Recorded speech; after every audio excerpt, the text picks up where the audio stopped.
Race cannot be a factor in admitting students into colleges and universities. It's a ruling that could reshape the college admissions process across the U.S. and in Minnesota.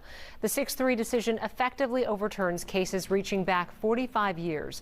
The Supreme Court had twice previously upheld race-conscious college admissions, as recently as 2016. It's another ruling showing the court's conservative majority power to redefine pillars of law. President Joe Biden strongly disagreeing with today's ruling And urging colleges to seek other routes to diversity.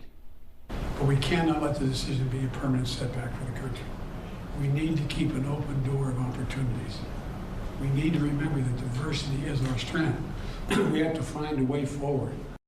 While today's ruling was about lawsuits against Harvard and the University of North Carolina, schools across the U.S. and Minnesota are now scrambling to try and follow the law. Courtney Godfrey joining us live from the University of Minnesota as students and schools try to navigate the new landscape. Courtney?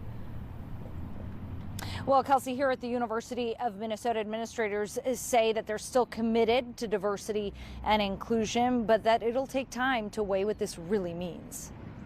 This ruling is going to affect what we do in that it's going to make it more important than ever. At College Possible, helping students navigate the college admissions process is all in a day's work. And with 90% of their clients being students of color, today's Supreme Court decision will have far-reaching implications. What we anticipate is that we could see a decline in participation of students of color in higher education to something closer to 1960s levels, which is like 10% of students in higher education were students of color. The two cases before the Supreme Court argued that certain admissions policies aimed at increasing diversity and leveling the playing field for historically disadvantaged populations were in violation of the Equal Protection Clause of the 14th Amendment, leaving universities to reevaluate their admissions process. In a letter to students and faculty today, the University of Minnesota said while they'll be ensuring that their processes are compliant with the new state of the law,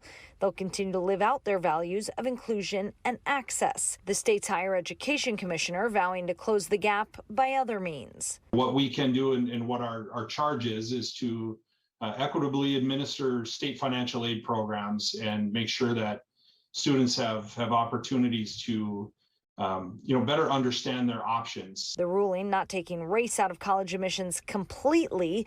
The majority opinion saying applicants can still share in essays, for example, how their heritage impacted their character or abilities.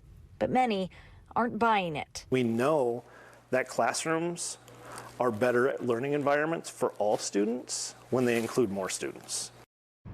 I checked in with a variety of people today, student groups, nonprofits, universities. A lot of those people telling me today that they still just want to digest this to figure out what it really means and what the implications may be. They say it could be several years before we realize them. Reporting live at the University of Minnesota tonight, Courtney Godfrey, Fox 9.